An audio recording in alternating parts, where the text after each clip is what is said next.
করে চলবেন না। আর আপনি নিজেকে দাবি করবেন আশিকে রাসূল, আপনি নিজেকে দাবি করবেন নবীকে মহব্বত করি, আপনি নিজেকে দাবি করবেন মহব্বত করি, নবীকে ভালোবাসি, নিজেকে দাবি করবেন নবীকে ভালোবাসি, মহব্বত করি, কিন্তু আপনি যে রোজা করেন না, আপনি যে কোরআনকে অনুকরণ করে চলেন না, আর আপনি নিজেকে দাবি করেন আমি সুন্নি মুসলমান, আমি আশিকে রাসূল।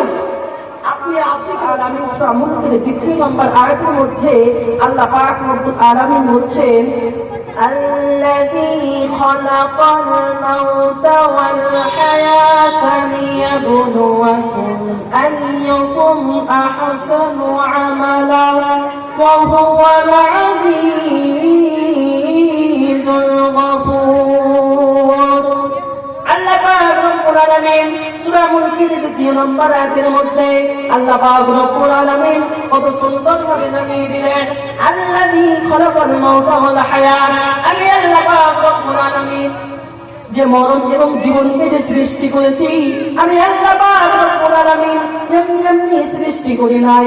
ওয়া মা খালাকতুল জিন্না ওয়াল ইনসা ইল্লা লিয়াবুদুন, আমি আল্লাহ পাক রব্বুল আলামিন দুনিয়ার জমিনে যে জিনদেরকে পাঠিয়েছি, মানুষদেরকে যে পাঠিয়েছি, আমি আল্লাহ পাক রব্বুল আলামিন দুনিয়ার জমিনে আমি আল্লাহ তাআলা এমনি পাঠায়া দেই নাই। আমি আল্লাহ পাক রব্বুল আলামিন একখানা উদ্দেশ্য নিয়ে আমি রব্বুল আলামিন মানুষদেরকে দুনিয়ার জমিনের মধ্যে পাঠিয়েছি। আল্লাহ পাক রব্বুল আলামিন বলছে আমি মরণ এবং জীবনকে যে সৃষ্টি করেছি আমি আল্লাহ, তো আমি এমনি সৃষ্টি করি নাই, আমি উদ্দেশ্যবিহীন করে সৃষ্টি করি নাই। আজকে যে আমরা এই জলসার মাহফিলে এসেছি, আমাদের একটা উদ্দেশ্য রয়েছে। আমরা যেটুকু কাজ করি না কেন, আমাদের সর্বপ্রথমে আমাদের একটা উদ্দেশ্য, আমাদের একটা টার্গেট থাকে। আমরা যে মাদ্রাসায় পড়াশোনা করি আমাদের একটা উদ্দেশ্য থাকে, আমরা যে পিতামাতার খেদমত করি আমাদের একটা উদ্দেশ্য থাকে, আমরা যে স্কুলে পড়াশোনা করি আমাদের একটা উদ্দেশ্য থাকে।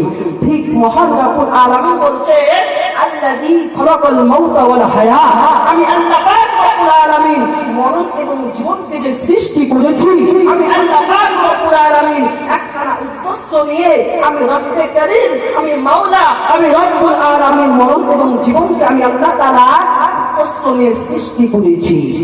সেই উদ্দেশ্যটা নাকি আল্লাহ বলছে মরণ এবং জীবনকে সৃষ্টি করেছি আমি আল্লাহ, এবং মানুষদেরকে দুনিয়ার জমিনে পাঠিয়েছি আমি রব্বে কারীম একটা উদ্দেশ্য নিয়ে পাঠিয়েছি। সে উদ্দেশ্য কেন হলো? আল্লাহ তাআলা বলছে আমি মানুষদেরকে দুনিয়ার জমিনে পাঠিয়েছি পরীক্ষা নিব। আল্লাহ তাআলা আমাদেরকে যে দুনিয়ার জমিনে পাঠিয়েছে, আল্লাহ তাআলা আমাদেরকে পরীক্ষা করার জন্য পাঠিয়েছে। সেই পরীক্ষা কেমন পরীক্ষা হবে?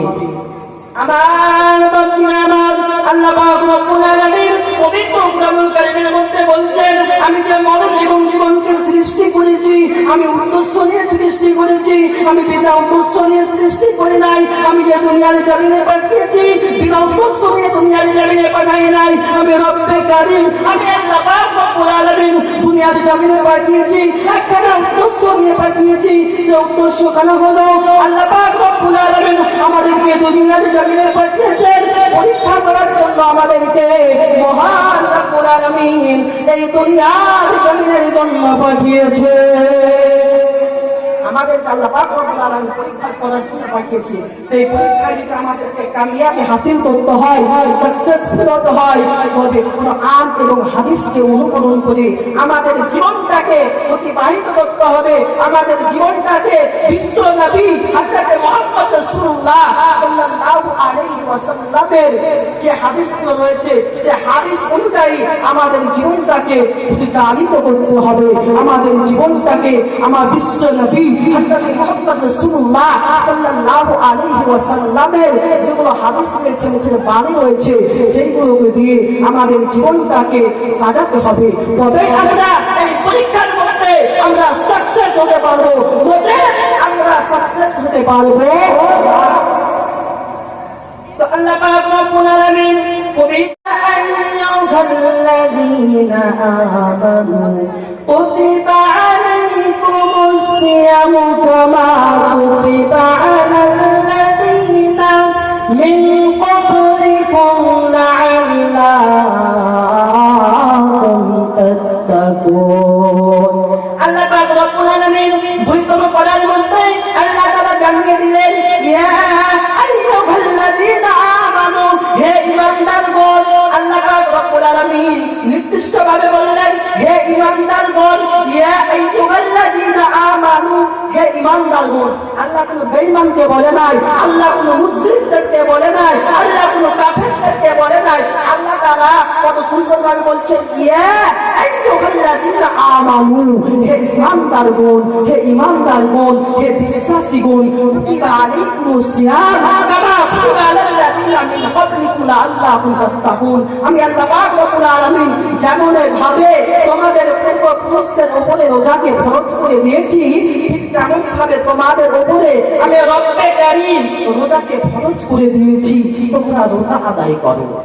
কিন্তু দুঃখের বিষয়, আজকে সমাজের মধ্যে দেখা গেলে আজকে 90% মুসলমান রমজান মাস হলে তাদের যেন অনেক রকমের বিভিন্ন রকমের তাদের ব্যাধি হয়ে যায়, রোগ হয়ে যায়। আজকে মুসলমান রমজান মাস হলে আমাদের গ্যাস ছাড়ে না, রমজান মাস হলে আমাদের পেটে ব্যথা, রমজান মাস হলে আমাদের বিভিন্ন অসুখ বেড়ে যায়। আর আমরা দাবি করি মুসলমান, আমরা দাবি করি সুন্নি মুসলমান। বাবা, আপনি কোরআনকে অনুকরণ করে চলবেন না। আল্লাহ বলছেন রোজার কথা, ইয়া আইয়ুহাল্লাযীনা আমানু কুতিবা আলাইকুমুস সিয়াম, রোজার কথা বলছে। আপনি কোরআনকে আপনি যদি আশিকের রাসূল হতেন, তবে আপনি কোরআনকে অনুকরণ করে আপনার জীবনটাকে বাস্তবায়িত করতেন। আল্লাহ তাআলা আমাদেরকে যেগুলো আদেশ দিয়েছেন আমরা সেগুলো কাজ আজকে আমরা মুসলমান করি নাই। আল্লাহ তাআলা আমাদেরকে যেগুলো হুকুম করেছেন আজকে আমরা ওইগুলো কাজ করি নাই। আল্লাহ তাআলা পবিত্র কোরআনুল কারীমের মধ্যে বলেন, ওয়াবিল ওয়ালিদাইনা ইহসানা ওয়া লিযিল কুরবা ওয়াল ইয়াতামা ওয়াল মাসাকিন। আল্লাহ পাক রব্বুল আলামিন এক কোরআনের মধ্যে জানিয়ে দিলেন, ওয়াবিল ওয়ালিদাইনা ইহসান, তোমরা তোমাদের পিতামাতার সঙ্গে আহ্বান, তোমরা তোমাদের পিতামাতার সঙ্গে নম্রভাবে ভদ্রভাবে কথা বলো, তাদেরকে সম্মানের কথা বলো। ওয়াবিল ওয়ালিদাইনা ইহসান, ইহসানের সাথে ব্যবহার করো। ফকির মিসকিনদের সঙ্গে তাদের সঙ্গে নম্রভাবে কথা বলো, আত্মীয় স্বজনদের সঙ্গে নম্রভাবে কথা বলো। আল্লাহ তাআলা বলছেন, ওয়াবিল ওয়ালিদাইনা ইহসান, ইহসানের সাথে তোমরা তোমাদের পিতামাতার সঙ্গে ব্যবহার করো। দুঃখের বিষয় আজকে দেখা যায় সমাজে আজকে আমরা পিতামাতার সঙ্গে সঠিকভাবে ব্যবহার করি নাই, তাদেরকে দুঃখ দিয়ে কথা বলি নাই, তাদেরকে আজকে আমরা সম্মান দিয়ে কথা বলি না, তাদেরকে আমরা আজকে সম্মান দিয়ে কথা বলি না। ও ভাই, আপনাকে বলতে চাই, আপনার পিতা আপনার মাতা আপনার জন্য কত কষ্ট করেছে। আপনি যখন আপনার মায়ের গর্ভে ছিলেন, আপনি যখন আপনার মায়ের পেটের মধ্যে ছিলেন, যখন আপনার মা আপনাকে 10 মাস 10 দিন আপনাকে কত কষ্ট করে গর্ভের মধ্যে রেখেছে, সেই পিতার সঙ্গে ইহসানের সাথে তোমরা ব্যবহার করো না, নম্রভাবে ব্যবহার করো না। ফকির মিসকিনদের সঙ্গে তোমরা ইহসানের সাথে ব্যবহার করো না। আল্লাহ পাক রব্বুল আলামিন বলছেন, ইহসানা ওয়া লিযিল কুরবা ওয়াল ইয়াতামা ওয়াল মাসাকিন, মিসকিনদের সঙ্গে তোমরা ইহসানের সাথে ব্যবহার করো না। ও আমার ভাইরা, আপনারা কি জানেন যারা মিসকিন, যারা ফকির, তারা এই বড়লোক মানুষদের 500 বছর আগে তারা জান্নাতে পরিবেশ করবে। আল্লাহর নবী বিশ্ব নবী হযরত মুহাম্মদ রাসূলুল্লাহ সাল্লাল্লাহু আলাইহি ওয়াসাল্লাম হাদিস শরীফের মধ্যে বলেন, বিশ্ব নবী হযরত মুহাম্মদ রাসূলুল্লাহ সাল্লাল্লাহু আলাইহি ওয়াসাল্লাম তিনি সর্বদাই দোয়া করতেন, আমি পৃথিবীর বুকে যতদিন বাঁচব আমি যেন গরিব অবস্থায় থাকি, আমি পৃথিবীর বুকে যতদিন বাঁচব আমি যেন গরিব অবস্থায় থাকি, আমার হাসর যেন গরিব অবস্থায় হয়। বিশ্ব নবী দোয়া করতে, আমি পৃথিবীতে যতদিন থাকবো আমি গরিব অবস্থায় যেন থাকি, আর আমি যতদিন থাকবো আমি যেন গরিব অবস্থায় থাকি, এবং কাল কিয়ামতের ময়দানে আমার হাসর যেন হয় গরিব অবস্থায়। এই কারণে দোয়া করতেন বিশ্বনবী, কারণ এই গরিবের অপেক্ষায় গরিবেরা 500 বছর আগে জান্নাতে পরিবেশ করবে। আবার হাদিসের মধ্যে বর্ণিত রয়েছে 40 বছর আগে সেই গরিবেরা জান্নাতে পরিবেশ করবে। তো আমরা যদি পরীক্ষায় সাকসেস হতে হয়, আমাদেরকে যদি কামিয়াব হতে হয়, তো বিশ্ব নবীকে অনুসরণ করে চলতে হবে, তবে আমরা খাঁটি মুমিন মুসলমান হতে পারবো। আমরা নামাজ রোজা আল্লাহ পাক রব্বুল আলামিনের কথাগুলো অনুযায়ী আমরা চলতে হবে, তবে আমরা মুমিন মুসলমান হতে পারবো, নচেত আমরা কখনোই মুমিন হতে পারবো না।